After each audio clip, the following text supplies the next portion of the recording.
Atrás aqui.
Tempos assim.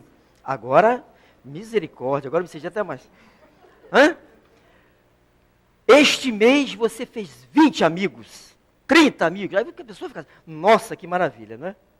Mas nada poderá substituir olho no olho. O abraço, o cumprimento, o sorriso, que só esse contato, essa relação direta, de alma para alma, de coração para coração, é capaz de prover esta alegria em nós. E é com essa alegria que a gente, sempre que possível, nós aceitamos os convites que nos fazem. Porque reconhecemos que, pelo fato de estarmos aqui, e em outras oportunidades estamos aí, é porque há uma necessidade de repetidamente nós falarmos sobre esses temas propostos agora pela doutrina espírita. Porque, de fato, a doutrina espírita, ela veio no momento certo, da condição certa, para as pessoas certas, e mais do que isso, através da pessoa certa. Ainda que a casa que leva o seu nome, Leon Denis, aqui, estava na sucessão de Allan Kardec. Dizem os historiadores de que ele estaria na sucessão imediata se Allan Kardec viesse falhar. Graças a Deus ele não falhou. Estamos 160 anos depois, tratando de assuntos sobre novos, a partir de novos paradigmas. Porque o assunto que nós vamos tratar agora não é por outra razão que ele se encontra na quarta e última parte do Livro dos Espíritos, que se intitula Das Esperanças e Consolações. Allan Kardec dedica todo um conjunto de perguntas e respostas para exatamente fundamentar aquilo que Jesus preveu para tempos futuros, né? Um consolador. Então, as esperanças e consolações. Está no escopo dessa quarta parte todos aqueles assuntos, todos aqueles temas que têm vinculação com a consolação e com a esperança. E o capítulo 2, a qual estamos tratando agora, quer saber exatamente daquilo que foi lido agora. Qual a duração dessas penas? Ora, para nós espíritas, que já conhecemos um pouquinho, e somente um pouquinho, porque ainda nos falta muita coisa ainda a compreender, parece uma coisa assim muito natural, que se compreenda que a relação do tempo que perdurará as nossas penas, assim como o gozo, vai depender de condições. Mas esse tema está aí por uma razão muito forte, muito simples também. Porque em nosso psiquismo, nós trazemos em nossos arquétipos aquele modelo, aquelas ideias que compuseram a gênese de todas as teologias, né? Que deram corpo às ideias a quais Allan Kardec, na sua quarta obra, intitulada O Céu e o Inferno, especialmente na sua primeira parte, ele vai tratar com mais profundidade. Seja a questão do céu, seja a questão do inferno, seja a questão dos demônios, seja a questão dos anjos. Então, mas para nós compreendermos, nós precisamos nos aplicar, nós precisamos perseverar, porque não vamos aprender esses conceitos novos do dia para a noite. Então, muitos de nós, e posso lhes afirmar que eu estou entre estes, que ainda tenho dificuldade em muitas questões, que preciso passar várias vezes. Os primeiros livros que eu li há 22 anos atrás, quando tomei contato com a doutrina, estou refazendo esses contatos novamente agora, com esses primeiros livros, as obras de André Luiz. Quantos conceitos, quantos ensinamentos, quantas experiências não observadas lá, mas que agora é possível. E aí a pessoa que ainda não entendeu da profundidade, da responsabilidade do que é se dizer espírita. Porque quando nós nos declaramos assim, tem uma responsabilidade enorme sobre os nossos ombros. E quando alguém toma conhecimento que nós somos espíritas, nem todos, né? Isso é verdade. Mas alguns se interessam em se aproximar de nós, para que nós venhamos a nos esclarecer sobre alguns pontos enebriados, a qual também nós passamos por essa sombra de conhecimento que durante séculos foi feito de uma forma impositiva. E agora, a doutrina espírita nos oferece de forma expositiva conhecimentos, informações. Então, qual era a ideia que antes da doutrina espírita nós tínhamos, por exemplo, da imortalidade? De um modo geral, podemos dizer de que as doutrinas cristãs também divergem entre si. Essa que é a verdade. Porque alguns acreditam, morreu, acabou. Outros dirão que morreu, vai ficar dormindo até o juízo final. Mas isso só se dará com a volta de Jesus. Para nós espíritas, isso não faz o menor sentido para nós, com todo respeito a quem pense diferente de nós. Porque só se pode esperar alguém de voltar, alguém que foi. Como para nós espíritas Jesus nunca foi, não estamos esperando ele voltar, porque ele sempre esteve. Então são ideias que só passaram a surgir na medida que a gente compreenda dessa relação com o estudo, dessas informações que passam a fazer conteúdos da nossa lógica mental.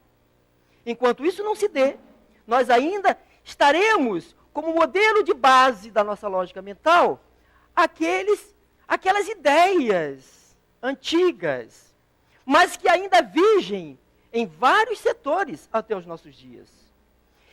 E a visão da imortalidade que nós temos? É uma mortalidade tão parecida com essa que aqui estamos, ao ponto de diversas criaturas, e não são poucas, que desencarnam e não se dão conta que desencarnaram. Continuam com seus afazeres, tentando se comunicar sem entender por quê que as pessoas não o ouvem, não dialogam com ele. E eles vêm bater aonde? Nas reuniões que são organizadas com o critério, com a disciplina, com a seriedade e compromisso dos seus médiuns, para que ali eles possam encontrar os recursos anímicos dos médiuns, mas também todo um ambiente que ele possa despertar para a sua própria realidade. Então, a imortalidade dos espíritos, né? E não só a imortalidade dos espíritas, né? Ah, mas eu não creio, mas você também vai passar pela mesma situação que todos. Deus não se preocupa se você crê ou não nele. O fato é que você também é filho como qualquer outro. Bom, então essa imortalidade passa a fazer um sentido para nós agora diferente. É uma imortalidade atuante, ativa, não mais passiva, não mais contemplativa. A partir de então, a visão de imortalidade para nós espíritas passa a ter uma nova panorâmica. Bom, essa é a primeira questão para nós interpretarmos o tema desta tarde. Porque tudo isso é para justificar as ideias que estão compostas, que foram propostas por Allan Kardec e respondidas pelos espíritos, na perguntas, que aqui o conjunto de perguntas é da 1003 a 1009, se não me engano, não é isso? Muito bem. Qual é a ideia de Deus que nós tínhamos? Gente, é uma questão que nada na doutrina, aliás, na vida, na criação, não existe nada ao acaso. Tudo tem um sentido, um propósito, um objetivo. Allan Kardec inicia a obra espírita, o Pentateuco kardeciano, tratando exatamente dessa questão de Deus. O que é Deus? Porque o que era, então, Deus antes dos espíritos responderem a Allan Kardec? E, ainda, muitos segmentos professam ainda, visualizam Deus da mesma forma lá do Antigo Testamento. Aquele Deus antropomórfico, humanizado, e por razão dele ser humanizado, é passível de ter escolhas, de se arrepender, de odiar um, de mandar matar outro, muito próprio da humanidade imperfeita que habita em nosso planeta. Então, é esse Deus guerreiro, Senhor dos Exércitos, que nós vamos encontrar no Antigo Testamento. Mas acabamos de ler agora uma mensagem aqui, que diz que o Deus dos cristãos é completamente diferente o Deus que Jesus nos apresenta em relação às crenças do Deus dos exércitos. Porque ele passa a chamá-lo de Pai, e não só dele, de todos nós. E diz mais, um Pai de misericórdia, de amor, de bondade, de caridade. Mas, a partir de então, as coisas começaram a confundir-se no curso da história. Porque, na verdade, o que ocorreu? Aspectos do Deus do Antigo Testamento somaram-se ao Deus Pai de misericórdia que Jesus nos apresenta. Então, essas ideias, seja de perdão, seja de condenação absoluta, ainda permanecem entre os cristãos do século XXI. Acredita-se que em razão de você ter cometido um determinado delito, e que você não tinha, pelo fato de não ter tido oportunidade de se arrepender, você, meu filho, está com a passagem só de ida. Porque a passagem para o inferno, que é a pena eterna, não tem bilhete de volta. E isso é tão sério, porque a questão hoje que os Espíritos nos esclarecem, que dentro dos atributos que nos são apresentados lá na primeira parte do Livro dos Espíritos, depois de dizerem que Deus é a inteligência suprema do universo, é a causa primária de todas as coisas, Ele é onisciente, onipotente, onipresente, Ele é eterno e único, infinitamente bom, justo e misericordioso. Como conceber a ideia de uma pena eterna? Allan Kardec, pesquisando sobre isso, no livro Céu e Inferno, nos apresentará, talvez, as motivações que levaram a crer-se na medida, no tamanho da pena, porque imaginava-se à época, porque a pena era de acordo com o ofendido. Se a pessoa me ofendia a mim, a pena era pequena. O Walter não é ninguém. Mas se ofendia o monarca, a pena crescia bastante. Porque ofendeu o monarca. Ofendeu o principado. E se é assim na terra, se assim é na terra, imagine a Deus, que é eterno, que é infinito. Então, imaginava-se, aquele que ofende a Deus, tem a pena eterna, porque ele ofendeu a Deus. Como é que se ofende a Deus, hein? Basta eu ofender minha irmã aqui. Basta você ofender seu irmão do lado. Basta você ofender a natureza, irmão. Você chutar um cachorro, costela do cachorro. Não é? E tantas barbaridades que nós estamos vendo. Você está ofendendo a Deus. Porque imagina, alguém pinta um quadro e expõe aqui para nosso deleite. Um bom quadro, né? E olha que meus critérios não são nada, não levo vantagem sobre ninguém, porque eu não entendo determinadas pinturas, viu? As pessoas pagam uma fortuna por determinados traços e que a gente não encontra nem sentido, mas é em razão da nossa inferioridade, né? Dia chegará que a gente vai ver coisas muito belas naqueles traços. Por enquanto, não. Aí põe aquele... as pessoas, né, pagam entradas nos museus, né? Fazem fila para ver aquela exposição de quadros. Aí você vai lá, porque nós somos assim, né? Ah, ninguém está vendo? Aí dá um furinho no quadro. Passa o dedo sujo no quadro, né? Faz essas coisas, né? A gente imagina que só criança que faz isso. Tem adulto assim que faz, sabe? Ó, que cresceu só em tamanho, mas em maturidade ainda permanece infanto. Né? Tem adulto que cospe no chão, que joga... Eu andei de 26 anos de moto, eu sei o que eu estou falando, viu? Quantas vezes carros belíssimos, e que no momento que eu estava passando ao lado, eles baixavam o vidro e jogavam a latinha pela janela. E muitas das vezes, era eu que amparava essa latinha. E outras vezes eram garrafas. Então, inteligência, conhecimento, intelecto é uma coisa, mas moral, maturidade, consciência, aí isso é outra coisa. Outra coisa. Bom, então estamos falando aqui da visão que tínhamos de Deus. Então, a partir da doutrina espírita, novo paradigma se estabelece do que é Deus. Tudo agora que o espírita estudar, tudo de informação que ele chegar, todos os fatos que ele passa a analisar, não pode prescindir desse novo paradigma de Deus. Ainda que eu não entenda das razões pelo qual aquele fato se dá.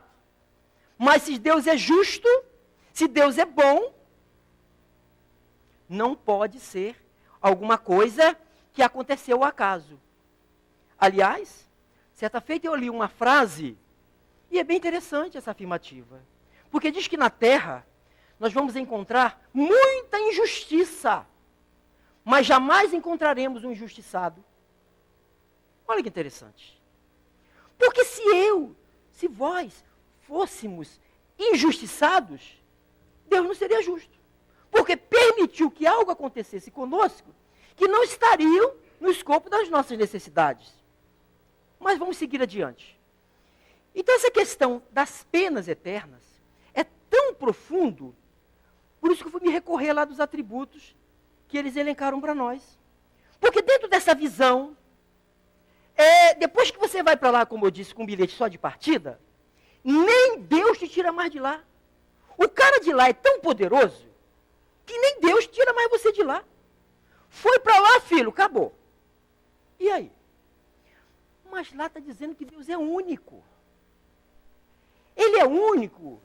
Ele é o criador de todas as coisas. Como que algo que ele tenha criado pode ser mais poderoso que ele?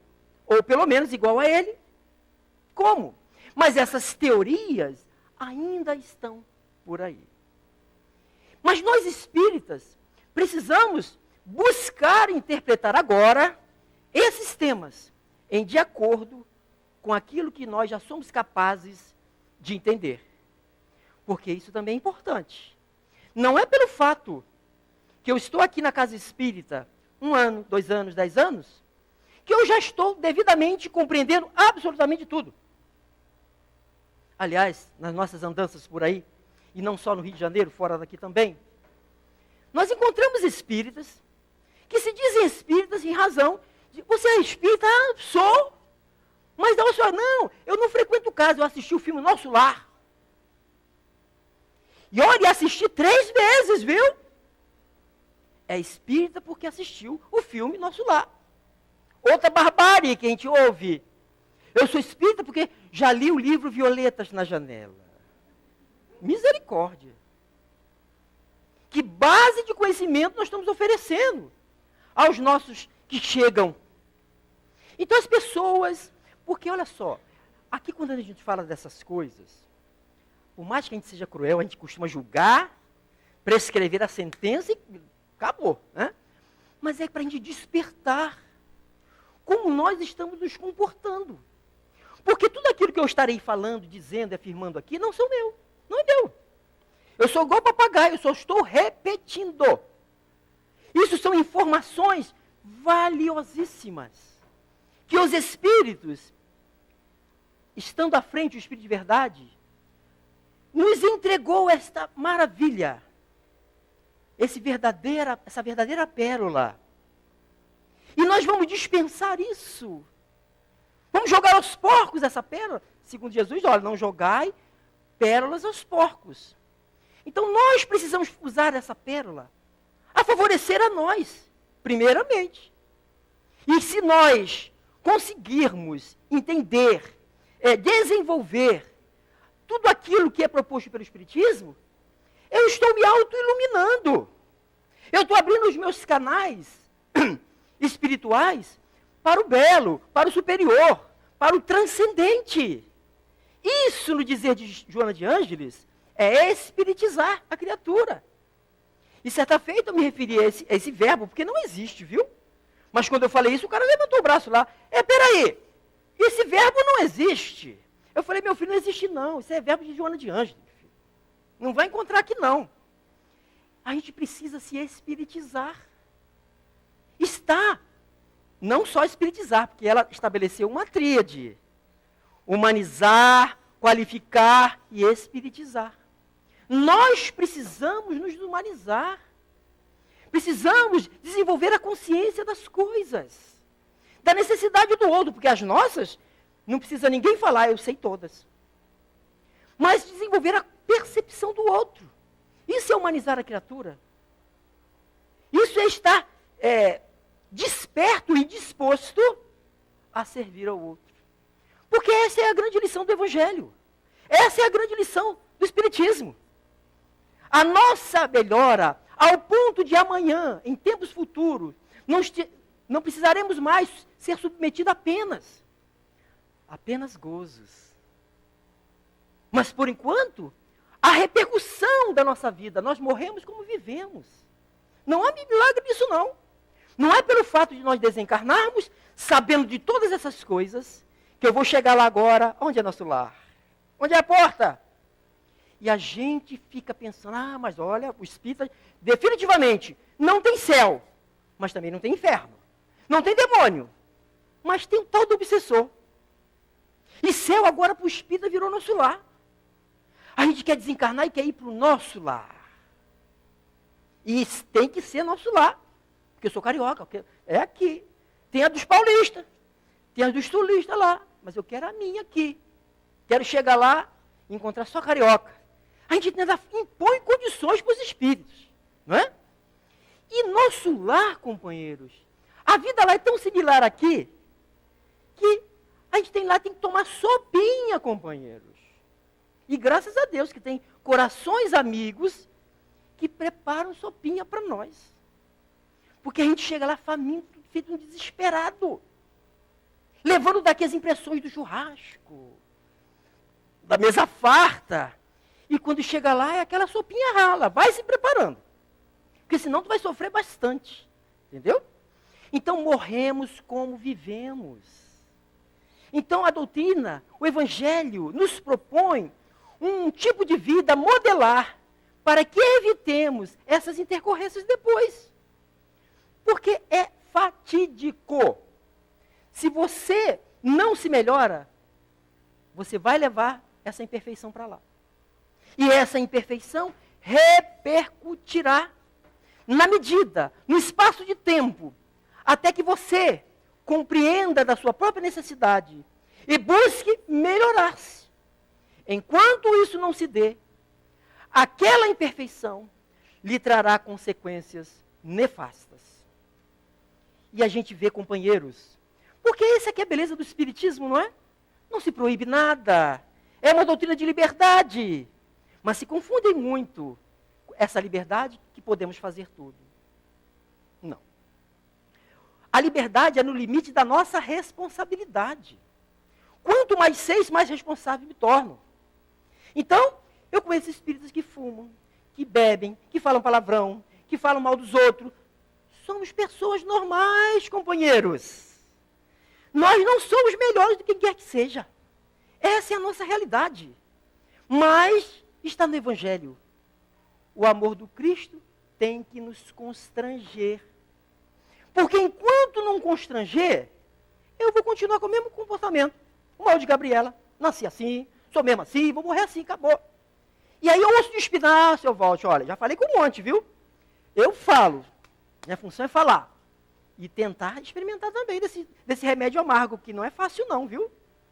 E eu fico me aturando o tempo todo aqui, ó, meu ouvido. É mais forte do que eu falo. Aí eu falo, meu irmão, tu sabe que isso aí vai te trazer problemas sérios. Ah, isso eu vou deixar para a próxima encarnação, seu Walter. Nessa não dá para mim, não.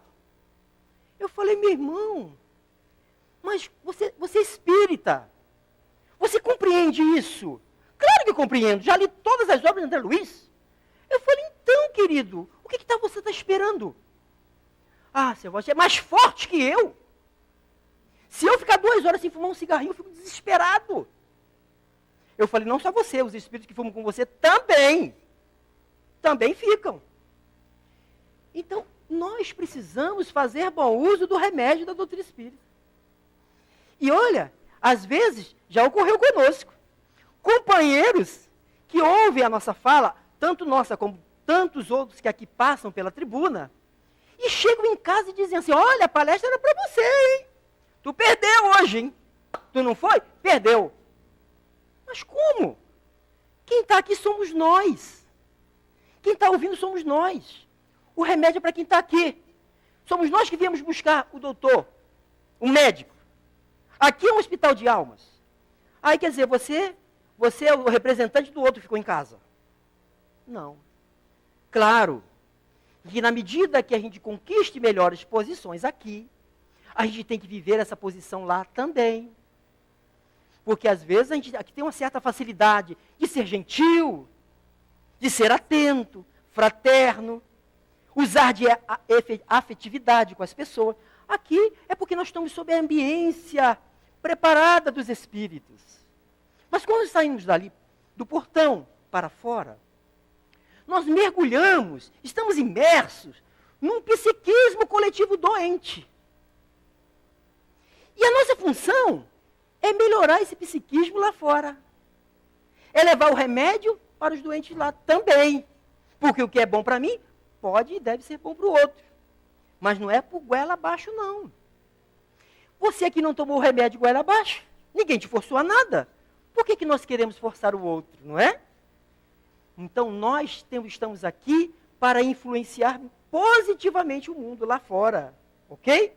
Bom, então, analisando essa questão do tempo que duram essas penas, vamos buscar lá Mateus capítulo 16, verso 27.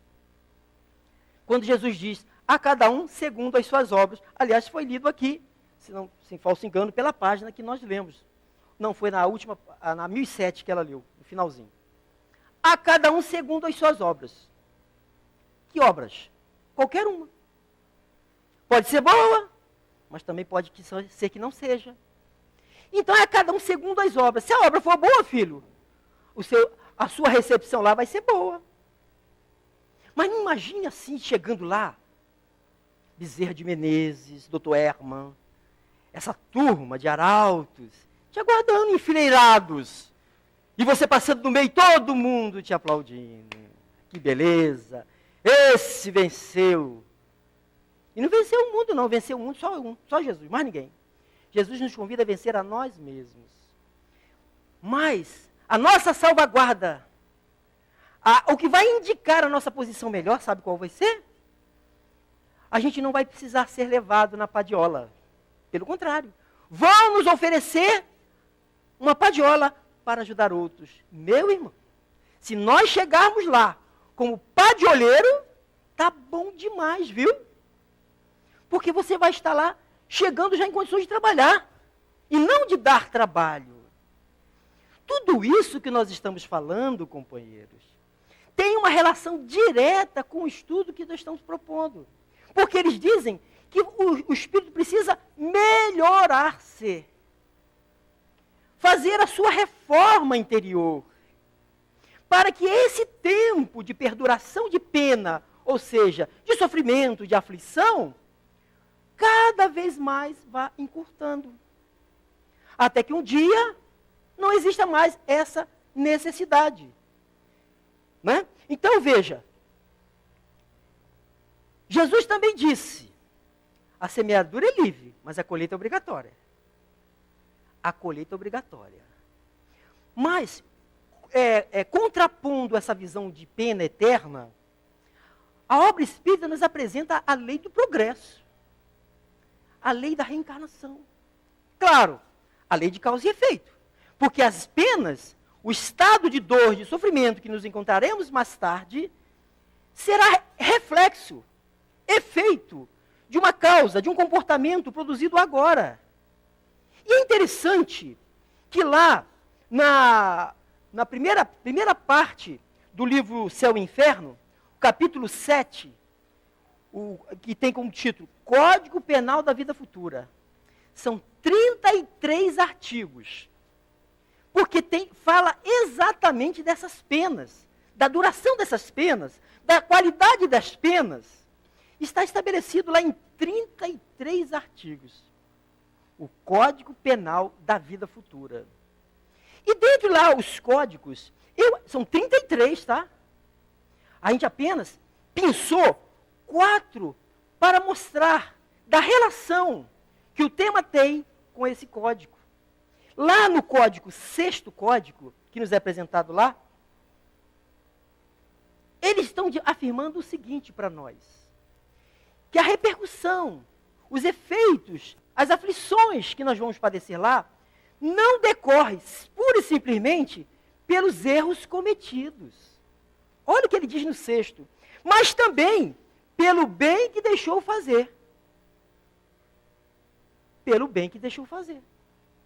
E não é por outra razão que nós vamos encontrar lá na terceira classe, terceira ordem de espíritos, os chamados inferiores, dentre aquela coisa horrorosa que está lá, espírito malévolo, batedor, pseudo-saibo, zombeteiro, o menos pior lá é o neutro. E é exatamente isso aqui, ó. Por isso que nós estamos lá. Porque eles dizem que nós não fazemos o mal. Quer dizer, os neutros.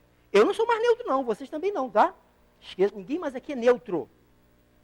Porque o neutro, ele diz, mas que ainda não tem a força moral de fazer o bem. O dia que nós tivermos essa força de forma plena, constante, permanente, nós nos elevaremos à segunda ordem de espíritos, os que ali estão classificados como bons. Estamos ainda nos inferiores, terceira ordem, porque nós temos atos de bondade, atos de amor, e não é a nossa condição permanente ainda. Porque, vez por outra, a gente dá uma caída. Então, nós não temos essa permanência. Nós estamos, nessa onda, uma hora em cima, outra hora embaixo. O nosso desafio é mover esforços para que o maior tempo a gente permaneça em cima. E cada vez mais em cima. Caiu, levanta a poeira, sacode a poeira e vai dar a volta por cima. Vamos para frente. Essa que é o grande diferencial da doutrina.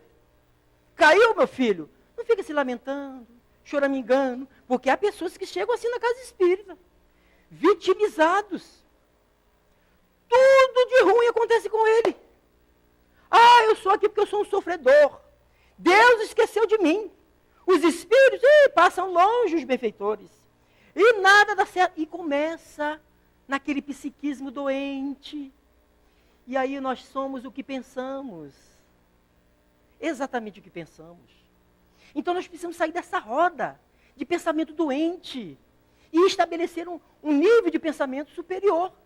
Para isso, precisamos estar mais tempo possível em contato com o bem.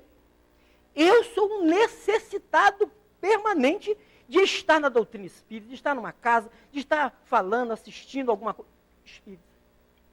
Porque eu me conheço, eu sei das minhas deficiências. Se eu me afasto, as trevas ficam me esperando, filho. Afastou, olha aí, eu sabia que ele ia se afastar. Então a luz ainda não é nossa. Precisamos das luzes alheias. E graças a Deus que Deus nos oferece essas luzes.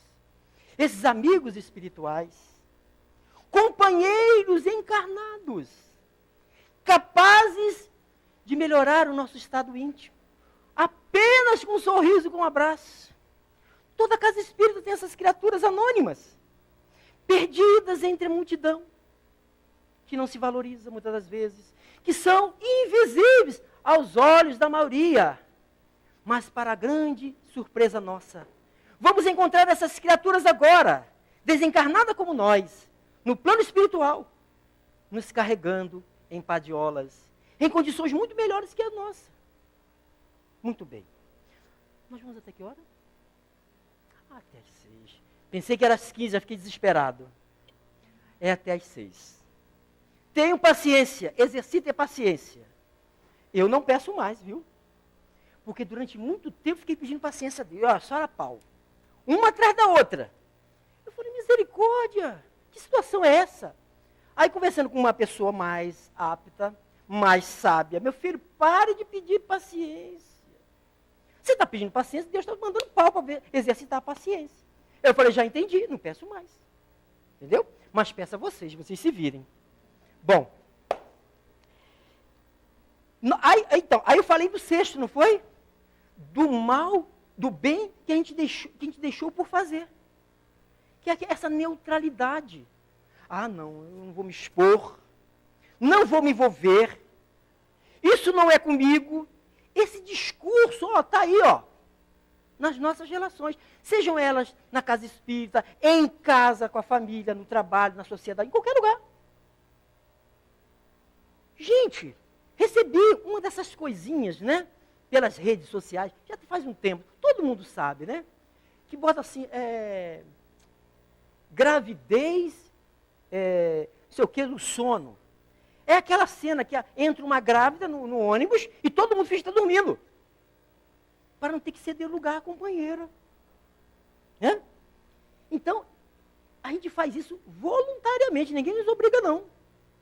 Poxa, mas peraí, eu estava cansado, trabalhei o dia inteiro, meu irmão. Quebrei pedra de 8 às 5. Meu filho, é a hora de tu dar o testemunho.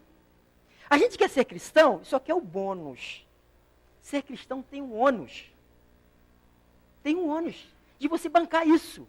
É o testemunho, quando os nossos irmãos evangélicos protestantes, a minha família toda é protestante, durante um bom tempo eu fui o diabinho da família. Graças a Deus isso está superado, né? Pelo menos nas aparências, pelo menos está.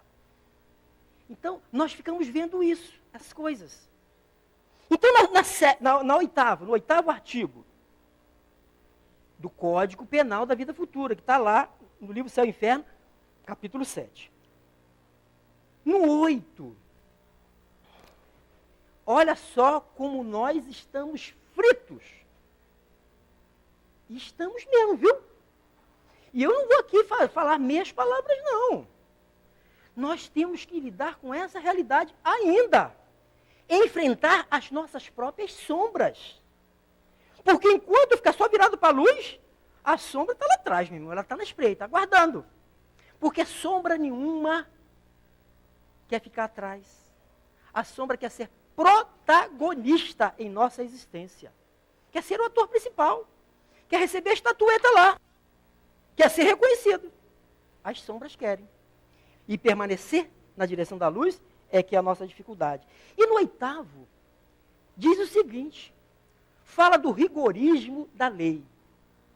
Como a lei é inflexível, a lei de Deus, a lei de causa e efeito. E ele fala que até um pensamento mal vai te trazer problemas. Até um pensamento mal. Aí nós estamos perdidos, né? Porque como nós estamos em fase de reestruturação psíquica, emocional, para que o nosso estado espiritual possa equilibrar-se, harmonizar-se, nós estamos em trânsito de um estado para outro. E isso requer esforço, trabalho. todos os dias. Mas houve um dia que eu dava um bofete. Vinha de lá, eu dava de cá. Aí paramos de dar. Passamos a usar a língua, falar. Não é?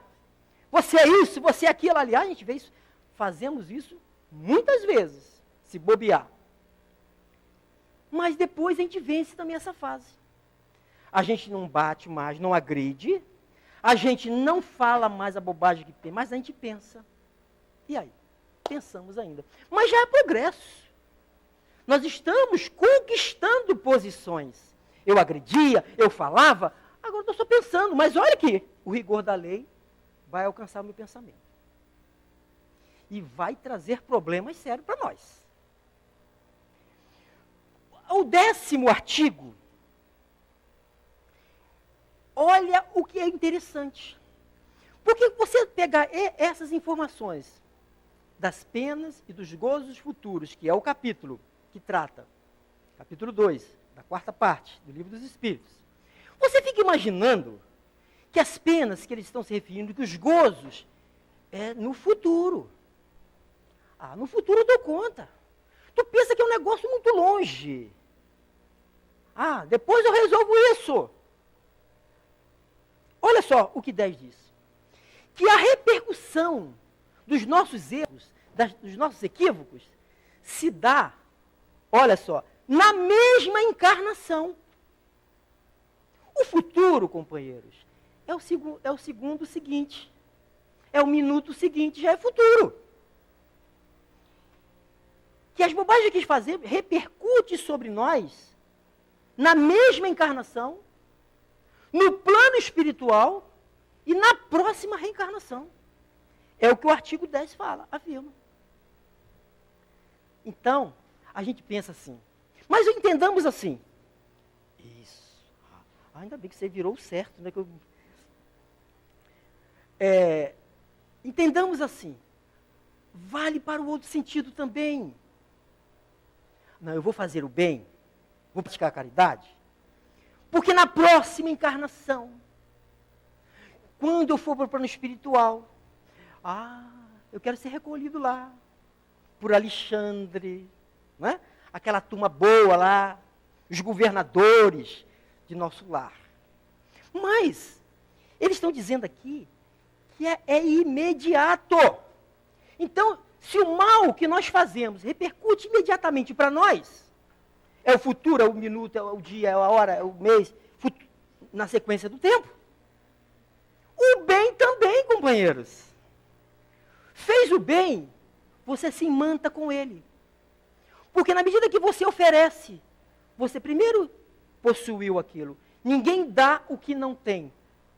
Se então você começa a oferecer amor, é porque você já é capaz de ter esse amor dentro de você. Se você é capaz de ser tolerante, paciente, fraterno, tudo isso, você está se impregnando primeiro com isso.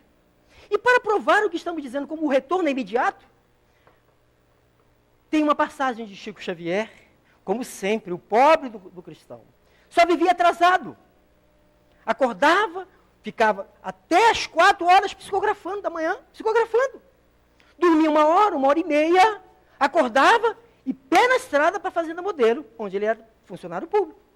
E sempre que alguém via Chico, chamava: Chico, meu irmão, vem aqui, companheiro. E numa dessas, ele estava atrasadíssimo, né? E uma senhora, sentada à porta da sua casa, viu o Chico passando. E o Chico malandrinho, né? Falei, se eu passar do lado dela, vai me chamar, vou passar para o lado da rua, outro lado da rua. Atravessou a rua para o outro lado. Passou como se estivesse vendo, né? E aí ela: Chico, vem cá, Chico. Aí ele: minha filha, eu estou muito atrasado agora. Tá, minha filha, tem paciência comigo. Olha ele pedindo paciência com ele. E continua andando. Pronto, baixou. Emanuel, meu filho, onde você vai, meu filho? Você não ouviu sua irmã, não? Mas não interessa, Chico. Emmanuel era de uma gentileza fantástica, não é? Volte lá e atenda a sua irmã. Aí ele, obediente, né? Porque a gente às vezes não é obediente, né? A gente é rebelde. E ele voltou lá. Ela queria um esclarecimento sobre algo. Foi rápido, alguns poucos minutos ele resolveu. Ela ficou feliz da vida. E aí, Chico, meu filho, agora eu posso ir? Agora pode, Chico. E ele apenas está... Emanuel mandou ele parar de novo. Mas eu já atendi. Olha para trás, Chico. Naquele momento, a companheira falou assim, vai com Deus, Chico. E no momento que ele se vira, ele viu sair do peito daquela senhora um coração de gratidão, de amor, de reconhecimento pelo ato de gentileza de Chico, e aquele gesto de desejar que ele fosse com Deus. Saía do seu peito uma luz, uma energia azulínea, de muita paz, de reconhecimento, que envolvia todo o Chico. Aí, mano, Chico, se ela falar vai com Deus, ela manda você para o inferno. Então, o retorno imediato.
Deles é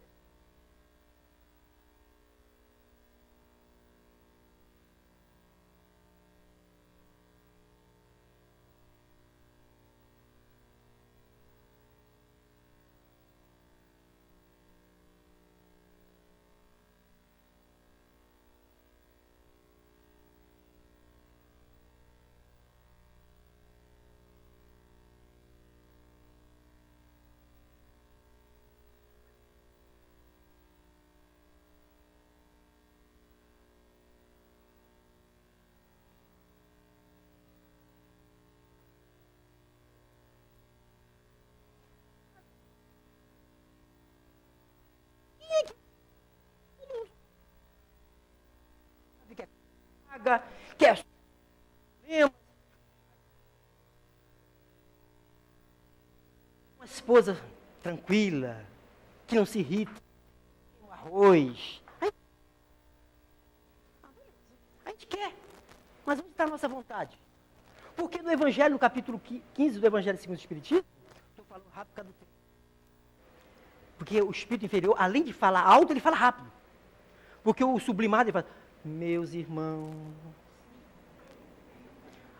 que a paz de Jesus, não é assim? Um dia eu chego lá. Um dia eu chego lá. Tomara que seja nessa encarnação, né? Não é? Então, o arrependimento é o primeiro passo.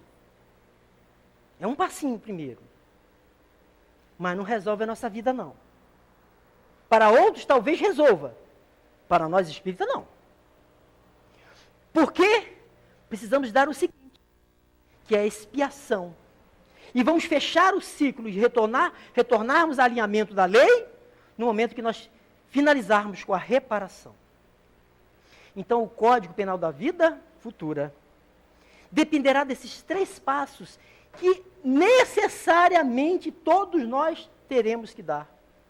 Não é uma escolha. A escolha é em que momento se dará.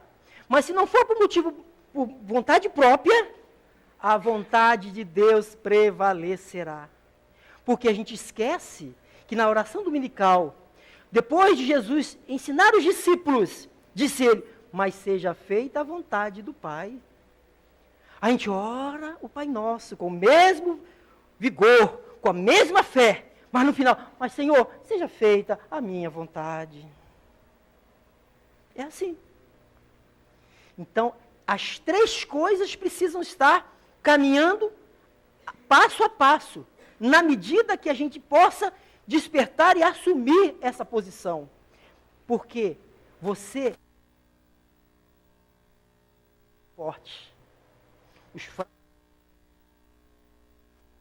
Os fortes enfrentam.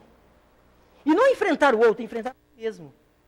Porque Paulo afirma nas suas epístolas, ele nos mostra a figura do homem velho, que não é o homem velho, é o homem velho moralmente que habita em nós. Os ranços, os traços de existências anteriores, que marcaram a nossa consciência espiritual, e que a todo instante, vez por outra, ressurge em forma de agressividade, de intolerância, de impaciência. E aí, dizendo, olha, eu estou aqui. Não esqueça de mim, eu estou aqui.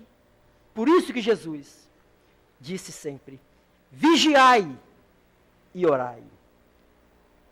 E oração é uma palavra composta. Ora, mas tem a ação.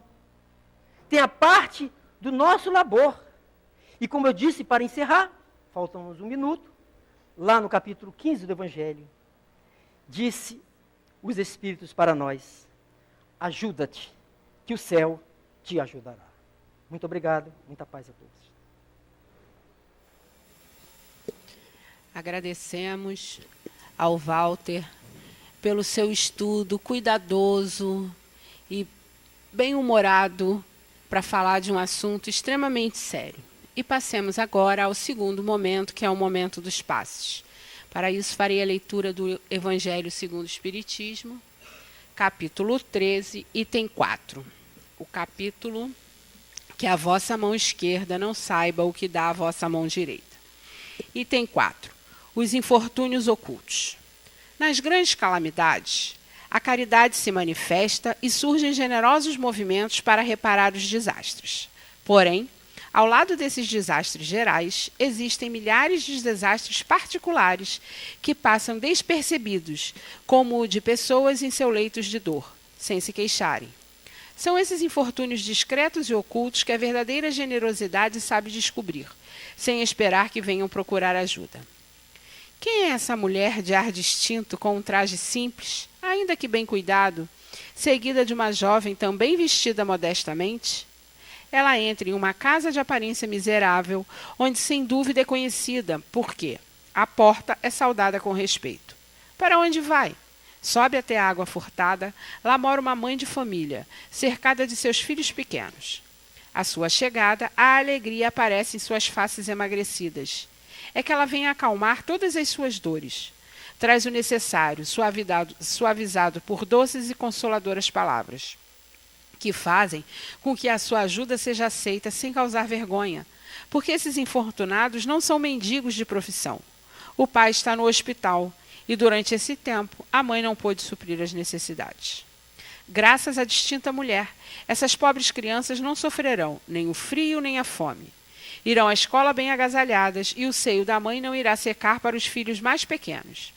Se entre elas uma ficar doente, nenhum cuidado material que seja preciso prestar-lhe lhe irá repugná-la. Dali, ela seguirá para o hospital, para levar ao pai algum consolo e tranquilizá-lo quanto à situação de sua família. Na esquina, uma carruagem a espera, verdadeiro armazém de tudo que leva para os seus protegidos que sucessivamente visita. Não lhes pergunta nem sua crença, nem sua opinião, porque para ela todos os homens são irmãos e filhos de Deus. Terminada a sua visita àquela família, pensa, comecei bem o seu dia. Qual o seu nome? Onde mora? Ninguém sabe. Para os infelizes é um nome que nada revela, mas é um anjo consolador. E à noite, uma sinfonia de bênçãos se eleva por ela até o Criador. Católicos, judeus, protestantes, todos a bendizem. Por que usa um traje tão simples? É que ela não quer, com o seu luxo, agredir a miséria daquelas pessoas.